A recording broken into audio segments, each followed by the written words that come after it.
BBMP news 9ಗೆ ಸ್ವಾಗತ.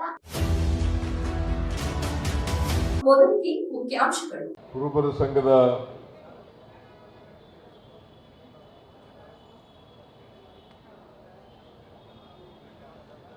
ಕಟ್ಟಡದ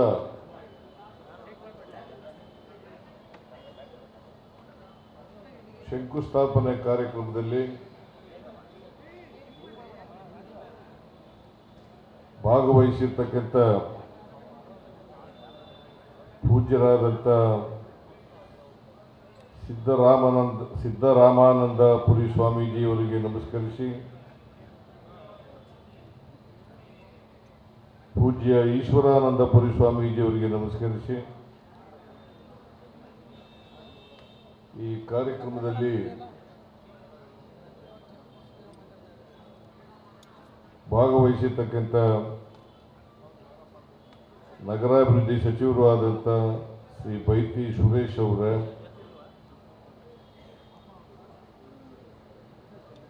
ಕಾನೂನು ಸಲಹೆಗಾರರಾದಂಥ ಶಾಸಕರು ಆದಂಥ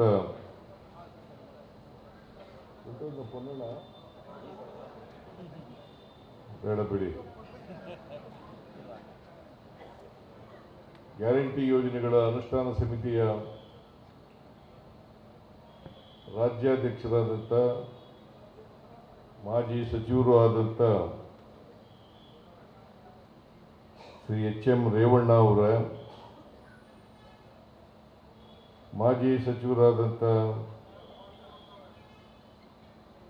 ಬಂಡೆಪ್ಪ ಕಾಸಂಪೂರ್ ಅವರ, ಶಾಸಕರಾದಂಥ ಶ್ರೀ ದೊಡ್ಡನಗೌಡ ಪಾಟೀಲ್ ಅವರ, ಮಾಜಿ ಮೇಲ್ಮನೆಯ ಸದಸ್ಯರಾದಂಥ ರಘುನಾಥ್ ರಾವ್ ಮಲ್ಕಾಪುರೆ ಅವರ, ಅನೂರು ಶಾಸಕರಾದಂಥ ಮಂಜುನಾಥ್ ಅವರೇ, ತರೀಕೆರೆ ಶಾಸಕರಾದಂಥ ಶ್ರೀ ಶ್ರೀನಿವಾಸ್ ಅವರ, ಕೆ.ಆರ್. ನಗರ ಶಾಸಕರಾದಂಥ ರವಿಶಂಕರ್ ಅವರ,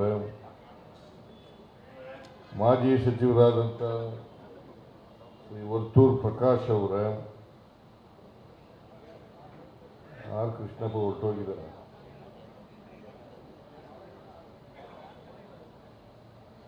ಮಾಜಿ ಮಂತ್ರಿಗಳು ಶಾಸಕರು ಆದಂಥ ಬಸವರಾಜ್ ಶಿವಣ್ಣನವರ, ಶಾಸಕರಾದಂಥ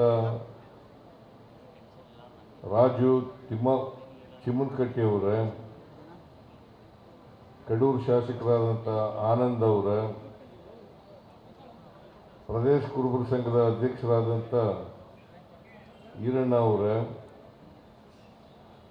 ಹಿಂದುಳಿದ ಜಾತಿಗಳ ಒಕ್ಕೂಟದ ಅಧ್ಯಕ್ಷರಾದಂಥ ಶ್ರೀ ರಾಮಚಂದ್ರಪ್ಪ ಅವರ, ಮಾಜಿ ಮೇಲ್ಮನೆಯ ಸದಸ್ಯರಾದಂಥ ಪ್ರಸನ್ನ ಕುಮಾರ್ ಅವರ,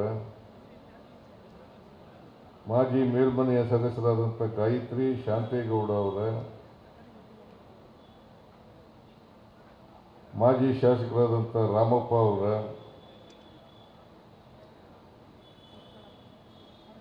ಕೈಮಗ್ಗ ಅಧ್ಯಕ್ಷರಾದಂಥ ನಾಗೇಂದ್ರ ಅವರ, ಬೆಳಗಾವಿ ಅಭಿವೃದ್ಧಿ ಪ್ರಾಧಿಕಾರದ ಅಧ್ಯಕ್ಷರಾದಂಥ ಲಕ್ಷ್ಮಣರಾವ್ ಚಿಂಗಳಗಿ ಅವರ, ಶಿವಣ್ಣವರೇ, ಕಾಂಗ್ರೆಸ್ ಮುಖಂಡರು ಶಿವಣ್ಣವರೇ, ಶ್ರೀಮತಿ ಮಹಿಳಾ ಆಯೋಗದ ಅಧ್ಯಕ್ಷರಾದಂಥ ಶ್ರೀಮತಿ ನಾಗಲಕ್ಷ್ಮಿ ಅವರೇ, ಇನ್ಯಾರಿದ್ದಾರೆಯ ಹಿಂದುಳಿದ ವರ್ಗಗಳ ಮಾಜಿ ಅಧ್ಯಕ್ಷರಾದಂಥ ಕಾಂತರಾಜ್ ಅವರೇ, ಇನ್ಯಾರಿದ್ದರು?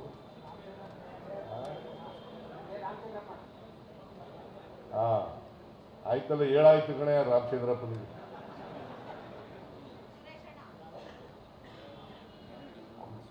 ಕುರುಬರ ಸಂಘದ ಪ್ರದೇಶ ಕುರುಬರ ಸಂಘದ ಎಲ್ಲ ಪದಾಧಿಕಾರಿಗಳೇ, ಇಲ್ಲಿ ಆಗಮಿಸಿರ್ತಕ್ಕಂಥ ಆತ್ಮೀಯ ಸಮಾಜದ ಎಲ್ಲ ಬಂಧುಗಳೇ, ತಾಯಂದಿರೇ,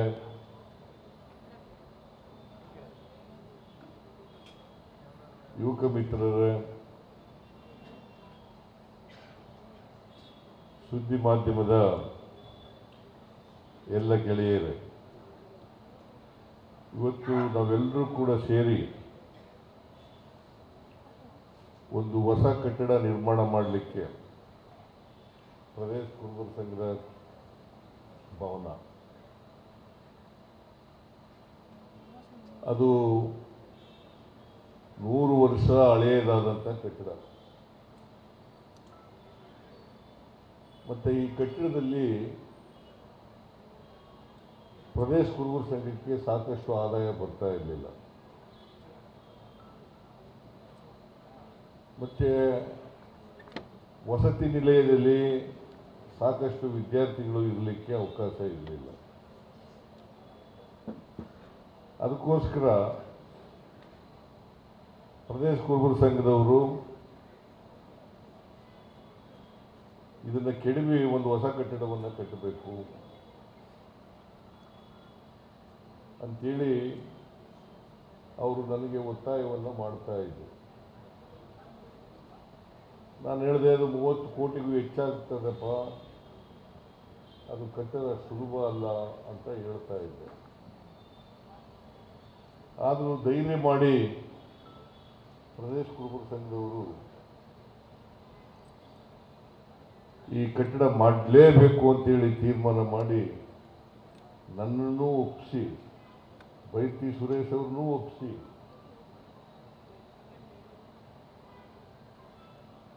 ಇದಕ್ಕೆ ಈ ಶಂಕುಸ್ಥಾಪನೆ ಮಾಡಲಿಕ್ಕೆ ಕೈ ಹಾಕಿದ್ದಾರೆ.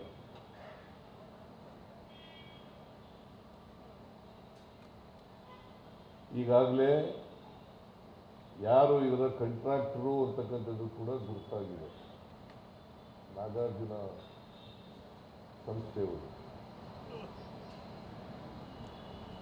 ಇದಕ್ಕೆ 30 ಕೋಟಿಗೂ ಹೆಚ್ಚಾಗಬಹುದು ಅಂತೇಳಿ ಅಂದಾಜಿದೆ. ಮತ್ತು 18 ತಿಂಗಳ ಅವಧಿನಲ್ಲಿ ಪೂರ್ಣಗೊಳಿಸಬೇಕು ಅಂತಕ್ಕಂಥದ್ದಿದೆ. ನಿಮ್ಮ ಹೆಸರು ಹೇಳಿದ್ನಲ್ಲ, ನೀವು ನೋಡಪ್ಪ 15 ತಿಂಗಳಲ್ಲೇ ಮುಗಿಸ್ಬೇಕು. ಕ್ವಾಲಿಟಿನಲ್ಲಿ ನೋ ಕಾಂಪ್ರಮೈಸ್. 18 ತಿಂಗಳಲ್ಲಿ ಮುಗಿಸಬೇಕು. ನಾವೆಲ್ಲ ಇನ್ನೂ ದೊಡ್ಡ ಪ್ರಮಾಣದಲ್ಲಿ ಸೇರಿ ಉದ್ಘಾಟನೆಯನ್ನು ಮಾಡಬೇಕು. ನಮ್ಮ ಪೂರ್ವಿಕರು ಅವತ್ತು ಯೋಚನೆ ಮಾಡಿ ಗಾಂಧಿನಗರದಲ್ಲಿ ಇಂಥ ಒಂದು ಕಟ್ಟಡವನ್ನು ಸ್ಥಾಪನೆ ಮಾಡಿದ್ದಾರೆ. ಗಾಂಧಿನಗರ ಅಂತಂದರೆ ಭಾಳ ಬೆಲೆ ಬಾಳ್ತಕ್ಕಂಥ ಏರಿಯಾ. ಇಲ್ಲಿ ಒಂದು ಚದರಡಿ ಎಷ್ಟಿದೆ?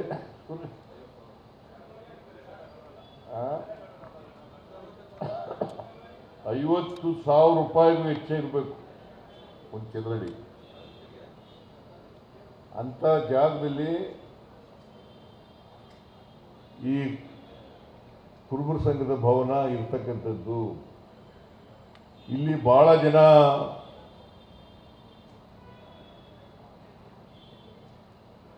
ಬಾಡಿಗೆಗೂ ಇದ್ದರು, ಜೊತೆಗೆ ವಸತಿ ನಿಲಯನೂ ಕೂಡ ಇತ್ತು. ಭಾಳ ಜನ ಅಧಿಕಾರಿಗಳಾಗಿದ್ದಾರೆ. ಈಗ ಇಲ್ಲಿ ಓದಿದವರು ಭಾಳ ಜನ ಅಧಿಕಾರಿಗಳು. ನಮ್ಮ ರಾಮಯ್ಯ ಇದೇ ಓದುದು. ಇಲ್ಲಿ ಮದುವೆಗಳು ಕೂಡ ಮಾಡ್ತಾ ಇದ್ರು. ಸೊ ಇದು ಈ ಜಾಗ ಬಹಳಷ್ಟು ಜನರಿಗೆ ಸಹಾಯವನ್ನು ಮಾಡಿದೆ. ನಾನು 1983ನೇ ಇಸ್ವಿನಲ್ಲಿ ಶಾಸಕನಾದೆ. 83ರಲ್ಲಿ 84ರಲ್ಲಿ ಮಂತ್ರಿ ಆದೆ. 84ರಲ್ಲಿ ಮಂತ್ರಿ ಆದೆ.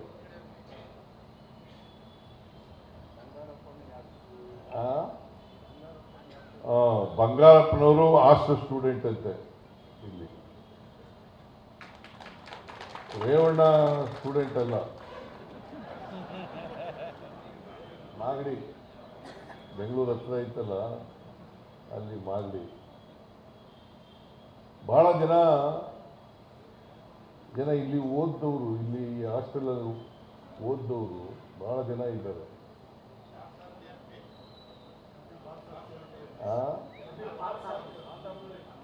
ಆಂಧ್ರದ ಪಾರ್ಥಸಾರಥಿ ಅವರು ಇಲ್ಲೇ ಓದಿದ್ರು. ಸೊ ಇದು ಹಾಸ್ಟೆಲ್ಲು ಭಾಳ ಜನರಿಗೆ ಆಶ್ರಯ ಕೊಟ್ಟಿದೆ. ಭಾಳ ಜನ ಸಮಾಜದಲ್ಲಿ ಉನ್ನತ ಸ್ಥಾನಗಳಿಗೆ ಹೋಗಿದ್ದಾರೆ.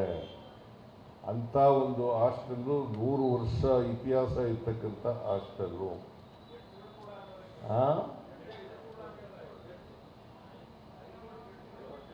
ಜಡ್ಜಿಗಳು ಆಗಿದ್ದಾರೆ, ನಾನಂತೂ ಓದಿಲ್ಲ. ಅದರಿಂದ ನನಗೆ ಇದರ ಅಷ್ಟೊಂದು ಯಾರ್ಯಾರು ಓದಿದ್ರು ಇಲ್ಲಿ ಅವರೆಲ್ಲ ಗೊತ್ತಿಲ್ಲ. ಕಾಂತರಾಜ್ ಇಲ್ಲಿ ಓದಿದ್ರ?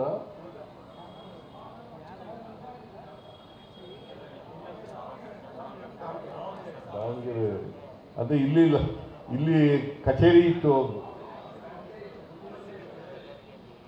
ಲಾಯರ್ ಕಚೇರಿ ಇತ್ತು ಇಲ್ಲಿ. ಸೊ ಅವ್ರಿಗೂ ಆಶ್ರಯ ಕೊಟ್ಟಿದೆ. ನಾನು 83ರಲ್ಲಿ ಶಾಸಕನಾದೆ, 84ರಲ್ಲಿ ಮಂತ್ರಿ ಆದೆ. ಆಮೇಲೆ 85ರಲ್ಲಿ ಮತ್ತೆ ಗೆದ್ದೆ. ಆಗ ಅಡ್ಮಿನಿಸ್ಟ್ರೇಟಿವ್ ಮಿನಿಸ್ಟರ್ ಆದೆ. ಆಮೇಲೆ ರಾಜೀನಾಮೆ ಕೊಟ್ಟಿದ್ದೆ. ಆಮೇಲೆ ಮತ್ತೆ ಸಾರಿಗೆ ಸಚಿವನಾದೆ. ಆ ಸಾರಿಗೆ ಸಚಿವನಾದಾಗ ಕನಕದಾಸರ 500ನೇ ಜಯಂತ್ಯೋತ್ಸವವನ್ನು ಆಚರಣೆ ಮಾಡಿದದ್ದು 1988ನೇ ಇಸ್ವಿನಲ್ಲಿ ಕನಕದಾಸರ 500ನೇ ಜಯಂತ್ಯೋತ್ಸವವನ್ನು ಆಚರಣೆ ಮಾಡಿತು. ಆ ಜಯಂತ್ಯೋತ್ಸವ ಮಾಡಿದಂಥ ಸಂದರ್ಭದಲ್ಲಿ ತೀರ್ಮಾನ ಮಾಡೋದು, ಕುರುಬ ಸಮಾಜದವರಿಗೆ ಮತ್ತು ಹಿಂದುಳಿದವರಿಗೆ, ಅಲ್ಪಸಂಖ್ಯಾತರಿಗೆ, ದಲಿತರಿಗೆ ಒಂದು ಗುರುಪೀಠ ಇಲ್ಲ. ಗುರುಪೀಠವನ್ನು ಮಾಡಬೇಕು ಅಂತೇಳಿ ಅವತ್ತು ತೀರ್ಮಾನ ಮಾಡೋದು. ಒಂದು ಗುರುಪೀಠ ಇಲ್ಲ, ಗುರುಪೀಠವನ್ನು ಮಾಡಬೇಕು ಅಂತೇಳಿ ಅವತ್ತು ತೀರ್ಮಾನ ಮಾಡೋದು.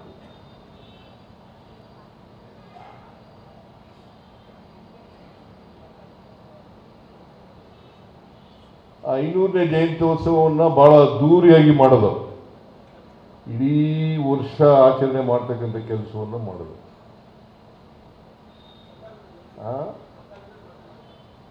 ಆಗ್ಲೇನೆ ತೀರ್ಮಾನ ಮಾಡಿದ್ದು ಗುರುಪೀಠ ಮಾಡಬೇಕು ಅಂತೇಳಿ. ನಾನು 89ರಲ್ಲಿ ಸೋತೆ,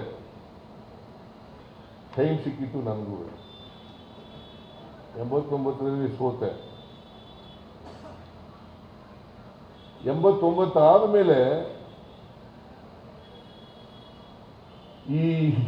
ಇಲ್ಲಿ ಅವತ್ತು ಪುಟ್ಟಸ್ವಾಮಿ ಅಧ್ಯಕ್ಷ ಯಾರು, ಎಂ ಆರ್ ರಾಮಣ್ಣ ಅಧ್ಯಕ್ಷ, Puttaswamy general secretary. Puttaswamy general secretary. ಕಾಂತರಾಜ್ಗೆಲ್ಲ ಗೊತ್ತಿದೆ, ಕಾಂತರಾಜ್ಗೆಲ್ಲ ಗೊತ್ತಿದೆ, ಅಡ್ವೊಕೇಟ್. ಆಗ ಈ ಪುಟ್ಟಸ್ವಾಮಿ ಸೆಕ್ರೆಟರಿ ಆಗಿರುವಾಗ 3 ಕೋಟಿ ರೂಪಾಯಿ ಸಾಲ ತಗೊಂಡ್ಬಿಟ್ಟಿದೆ ಈ ಬಿಲ್ಡಿಂಗ್ ಮೇಲೆ. 3 ಕೋಟಿ ಸಾಲ ತಗೊಂಡಿದ್ರು. ನಿಮಗೆಲ್ಲ ಇತಿಹಾಸ ಗೊತ್ತಿರಲಿ ಅಂತ ಹೇಳ್ತಾ ಇದ್ದೇನೆ. 3 ಕೋಟಿ ಸಾಲ ತಗೊಂಡ್ಬಿಟ್ಟಿದ್ರು. ರಾಮಣ್ಣ ಒಂದ್ಸಾರಿ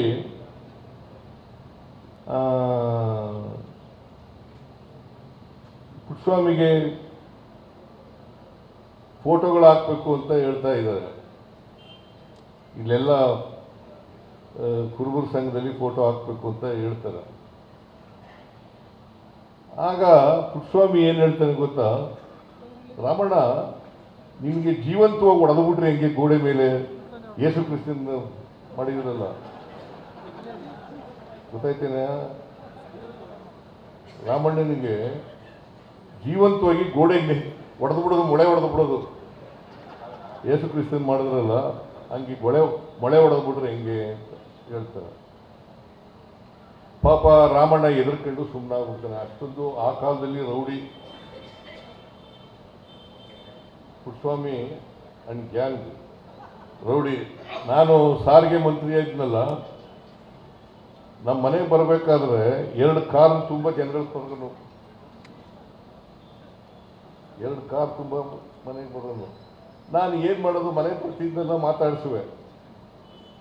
ರೇವಣ್ಣನು ಚೆನ್ನಾಗಿದ್ರು ಅವನ ಜೊತೆಯಲ್ಲಿ.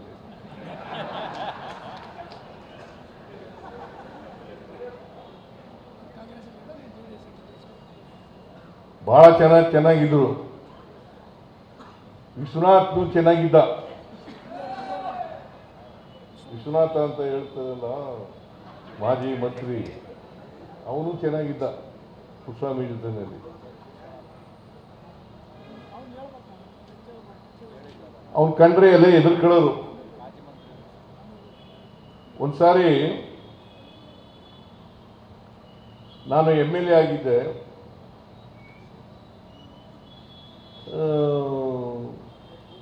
ಬಂದು ನನಗೆ ಎದುರಿಸೋಕ್ಕೆ ಶುರು ಮಾಡ್ದ. ಆಮೇಲೆ ನನ್ನ ಹೆಂಡತಿಗೆ ಕಾಗದನೇ ಬರೆದ್ಬಿಟ್ಟ, ನೀನು ಮುಂಡಿ ಆಗ್ಬಿಡ್ತೀಯ, ನಿನ್ನ ಗಂಡನಿಗೆ ಹೇಳು ಅಂತೇಳಿ ಬರೆದ್ಬಿಟ್ಟ, ಕಾಗದನೇ ಬರೆದ್ಬಿಟ್ಟ. ನಾನೇನು ಎದುರ್ಕೊಳ್ಳಿಲ್ಲ. ಅವ್ನಿಗೆ ಹೇಳಿದೆ, ಪುಟ್ಟಸ್ವಾಮಿಗೆ, ನೋಡಪ್ಪ ಪುಟ್ಟಸ್ವಾಮಿ, ನಾನೇನು ಎದುರ್ಕೊಳ್ಳೋ ಮನುಷ್ಯ ಅಲ್ಲ, ಸಾವಿಗೆಲ್ಲ ಎದುರ್ಕೊಳ್ಳಲ್ಲ ನಾನು.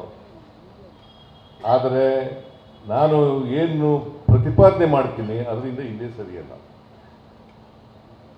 ಅಂತ ಹೇಳಿ, ಆಗ ಹುಟ್ಟೋದ್ನ ಇವನು ಕೃಷ್ಣಪ್ಪ ಹುಟ್ಟೋದ್ನ ನಾನು ಭಾಳ ಬುದ್ಧಿವಂತಿಕೆ ಮಾಡಿ,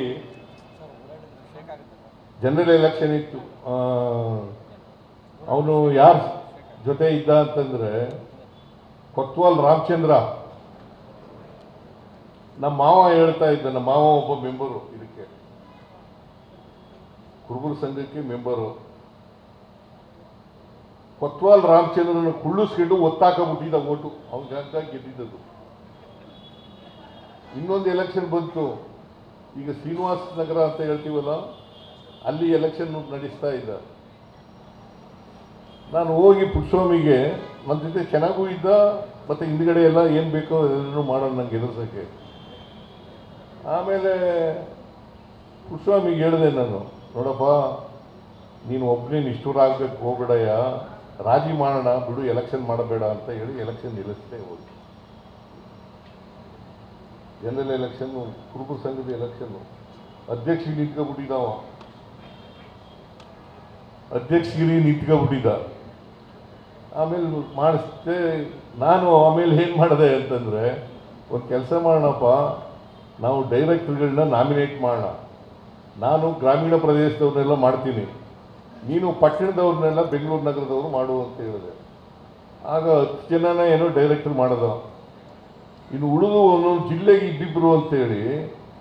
ಆಗ 28 ಜಿಲ್ಲೆನೋ 27 ಜಿಲ್ಲೆನೋ ಇದ್ದವು. ಎರಡೆರಡು ಡೈರೆಕ್ಟರ್ಗಳನ್ನ ಮಾಡೋದು. ನಮ್ಮದು ಮೆಜಾರಿಟಿ ಆಗೋಯ್ತು. ಆಮೇಲೆ ನಾನು ಇವನು ಮಲ್ಲಪ್ಪ ಸತ್ತೋಗ್ಬಿಟ್ಟಿದ್ದಾರೆ ಪಾಪ, ದಾವಣಗೆರೆ ಮಲ್ಲಪ್ಪ, ಅವನಿಗೆ ಪುಟ್ಟಸ್ವಾಮಿ ವಿರುದ್ಧ ನಿಲ್ಲಿಸ್ದೆ ಕಷ್ಟಪಟ್ಟು, ಇದಕ್ಕೆ ನಡುಗನು ಪುಟ್ಟಸ್ವಾಮಿ ವಿರುದ್ಧ. ಯಾಕಂದ್ರೆ ನಿಮ್ಗೆಲ್ಲ ಗೊತ್ತಿರಲಿ ಅಂತ ಹೇಳ್ತಾ ಇದ್ದೀನಿ, ಕತೆ ಇತಿಹಾಸ ಇದೆಲ್ಲ ಸತ್ಯ, 100ಕ್ಕೆ 100 ಸತ್ಯ. ಯಾರಾದ್ರು ಇಲ್ಲ ಅಂತ ಹೇಳ್ಬಿಡ್ಲಿ, ಎಲ್ಲ ಇಲ್ಲಿ ಸಾಕ್ಷಿ ಇರ್ತಕ್ಕಂಥವ್ರು ಕಾಂತರಾಜು. ಇವನು ಒಬ್ಬ ಇದ್ದ, ಯಾರು ಕೃಷ್ಣಪ್ಪ ಇದ್ದ, ಮುಕ್ಕಣಪ್ಪ ಬದುಕಿದ್ದಾನೆ ಇನ್ನ. ಆಮೇಲೆ ಚಾಮರಾಜಪೇಟೆ ಎಂಥವನವನು ಸಿದ್ಲಿಂಗಯ್ಯ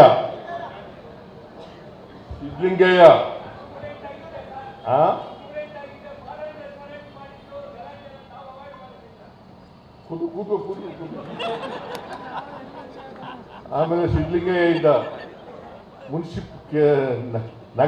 ನಗರ ಪಾಲಿಕೆಯಲ್ಲಿ ಇದ್ರಲ್ಲ, ಯಾರು ದಾಸಪ್ಪ ಅಂತ ಹೇಳ್ತಾನೋ, ಫೋರ್ತ್ ಕ್ಲಾಸ್ ಎಂಪ್ಲಾಯಿ ಇದ್ನಲ್ಲಯ್ಯ.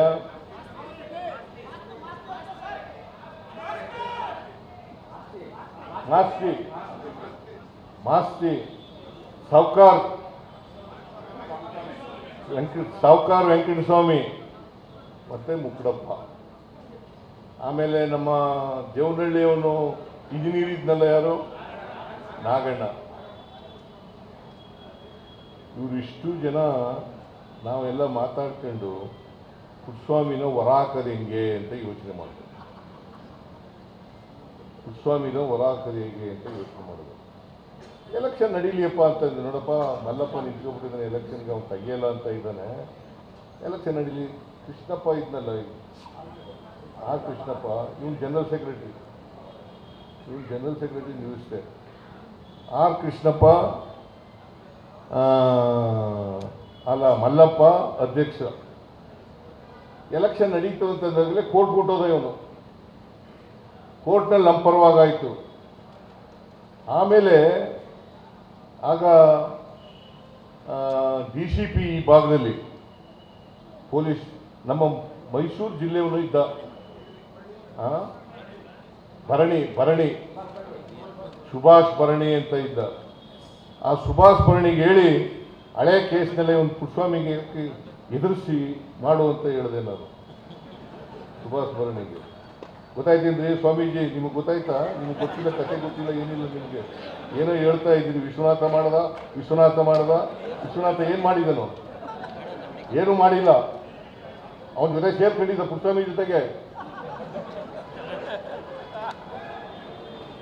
ನಿಮಗೆಲ್ಲ ಇತಿಹಾಸ ಗೊತ್ತಾಗಬೇಕು ನಿಮಗೆ. ನಾನು ಆಗ ಸೋತಿದ್ದೆ. ವಿಶ್ವನಾಥ MLA ಇದ್ದ ಏನೋ ಗೊತ್ತಿಲ್ಲ, ಆಗ ಸೋತಿದ್ದ ಏನೋ ಗೊತ್ತಿಲ್ಲ. ಅವನಿಗೆ ಕರ್ಕೊಬಂದು ನಾನೇ ಆಗೋದು ಬೇಡ ಅಂತ ಹೇಳಿ, ನನ್ನೇ ಆಗಿದ್ರೆ ಯಾರು ಬೇಡ ಅಂತಿರಲಿಲ್ಲ. ನಾನೇ ಕನಕ ಗುರುಪೀಠದ ಅಧ್ಯಕ್ಷನಾಗಲಿಕ್ಕೆ ನಾನೇ ಕರ್ಕೊಬಂದು ಅವನ್ನ ಅಧ್ಯಕ್ಷ ಮಾಡಿದೆ. ಅವನು ಬಂದದ್ದು ಬಿಜಾಪುರಕ್ಕೆ, ಬೀದರ್ಗೆ, ಎರಡೇ ಜಿಲ್ಲೆಗಳಿಗೆ ಬಂದದ್ದು. ನಾನು ನನ್ನ ಕಾರು 777 ಕಾರ್ ಇತ್ತು ಒಂದು. ಆ 777 ಕಾರ್ನಲ್ಲಿ AC-ನೂ ಇರಲಿಲ್ಲ. ಆ ಕಾರ್ನಲ್ಲಿ ಇಡೀ ರಾಜ್ಯನೆಲ್ಲ ಸುತ್ತಿ ವಸೂಲು ಮಾಡಿದೆ, ದುಡ್ಡು ವಸೂಲು ಮಾಡಿ 92ನೇ ಇಸ್ವಿ ಫೆಬ್ರವರಿ ತಿಂಗಳಲ್ಲಿ ಗುರುಪೀಠ ಉದ್ಘಾಟನೆ ಆಯಿತು. ಗೊತ್ತಾಯ್ತಾ? ಗುರುಪೀಠ ಉದ್ಘಾಟನೆ ಆದದ್ದು 92 ಫೆಬ್ರವರಿ 6ನೇ ತಾರೀಕು, 9 ತಾರೀಕು 8/9. ಬಂಗಾರಪ್ಪ ಮುಖ್ಯಮಂತ್ರಿಯಾಗ ಬಂಗಾರಪ್ಪನ ಮನೆಗೆ ಕರೆಯಕ್ಕೆ ಹೋಗಿದ್ದು. ಬಂಗಾರಪ್ಪನ ಮನೆಗೆ ಕರೆಯಕ್ಕೆ ಹೋಗಿದ್ದಾಗ ಅವನು 25 ಲಕ್ಷ ರೂಪಾಯಿ ಕೊಡ್ತೀನಿ ಅಂತಂದ್ರು ಬಂಗಾರಪ್ಪನವರು. ನಾನು ಬೇಡ ಅಂತೆ. 1 ರೂಪಾಯಿನೂ ಯಾರ ಹತ್ರನೂ ತಗೊಳ್ಳಲ್ಲ. ನಾವು ಕುರುಬರಿಗೆ ಶಕ್ತಿ ಇದೆ ಮಾಡೋಕ್ಕೆ ಅಂತ ಹೇಳಿ ಸುಮಾರು. ಆಮೇಲೆ ಕೋಡೆ ಊಟ ಹಾಕ್ಸಕ್ಕೆ ಬಂದಿದ್ದ. ಅಲ್ಲಿ ಕಾಗಿನೆಲೆಯಲ್ಲಿ ಊಟ ಹಾಕ್ಸಕ್ಕೆ ಸುಮಾರು 5 ಲಕ್ಷ ಜನ ಸೇರಿದರು. ಅವ್ರಿಗೆಲ್ಲ ಊಟ ಹಾಕಿಸ್ತೀನಿ ಅಂತ. ಊಟ ಮಾಡಿಸೋದು ಬೇಡ ಅಂತೇಳಿ ನಾವೇ ಊಟ ಹಾಕಿಸ್ದೋ. ಅಪ್ಪ ಎಲ್ಲರಿಗೂ ಹಾಕೋಕ್ಕಾಗಲಿಲ್ಲ, ಅದು ಬೇರೆ ಪ್ರಶ್ನೆ. ಎಲ್ಲರಿಗೂ ಹಾಕೋಕ್ಕಾಗಲಿಲ್ಲ, ಬಟ್ ಅವರೇ ಜನ ಬಂದಿದ್ರು. ನಾವೇನು ಒಂದು ವೆಹಿಕಲ್ ಮಾಡಿರಲಿಲ್ಲ, ಏನಿಲ್ಲ. ಅವರೇ 5 ಲಕ್ಷ ಜನ ಬಂದಿದ್ರು. ಹೈಯೆಸ್ಟ್ ಆಮೇಲೆ ಈ ಕೇಂದ್ರದಲ್ಲಿ ಮಂತ್ರಿಯಾಗಿದ್ದ ಇವನು ಶರದ್ ಪವಾರ್ ಡಿಫೆನ್ಸ್ ಮಿನಿಸ್ಟ್ರು, ಅವ್ರನ್ನ ಕರೆಸ್ತು, ಅವ್ರ ಉದ್ಘಾಟನೆ. ಬಂಗಾರಪ್ಪನವರು ಮುಖ್ಯಮಂತ್ರಿ ಆಗಿದ್ರು, ಅವರ ಅಧ್ಯಕ್ಷತೆ ಅದನ್ನು ಮಾಡಿದ್ದು, ಅಲ್ಲಿ ಉದ್ಘಾಟನೆ ಆಯಿತು. ಅದು ಉದ್ಘಾಟನೆ ಆದಮೇಲೆ ಎಂಥ ಈಶ್ವರ ತಾರಕಾನಂದಪುರಿ ಸ್ವಾಮೀಜಿ ಅವರು ನಂಜನಗೂಡಿನವರು, ಅವ್ರನ್ನ ಕರ್ಕೊಬಂದು ಅವ್ರನ್ನ ಮೊದಲನೇ ಗುರುಗಳು ಮಾಡೋದು, ಅವ್ರನ್ನ ಮೊದಲನೇ ಗುರುಗಳು. ಆಮೇಲೆ ನೀವೆಲ್ಲ ಆದದ್ದು ಮೊದಲನೇ ಗುರುಗಳು ಮಾಡೋದು. ಒಂದು ವೇಳೆ ಕುರುಬರ ಸಂಘ ಇಂಟರ್ಫಿಯರ್ ಆಗದೆ ಹೋಗಿದ್ರೆ, ನಾನು ಇಂಟರ್ಫಿಯರ್ ಆಗದೆ ಹೋಗಿದ್ರೆ ಅವತ್ತೇ ಈ ಕುರುಬರ ಸಂಘ ಇರ್ತಾ ಇರಲಿಲ್ಲ. ಇದನ್ನ ಅರ್ಥ ಮಾಡ್ಕೊಳ್ಳಿ ಎಲ್ಲ. ಕುರುಬರ ಸಂಘ ಉಳ್ಕೋಬೇಕಾದ್ರೆ ನಾನು ಪರವಾಗಿಲ್ಲ, ಹೋದ್ರೂ ಪರವಾಗಿಲ್ಲ, ಅದು ಮಾಡಬೇಕು ಅಂತೇಳಿ ಮಾಡಿದ್ದು.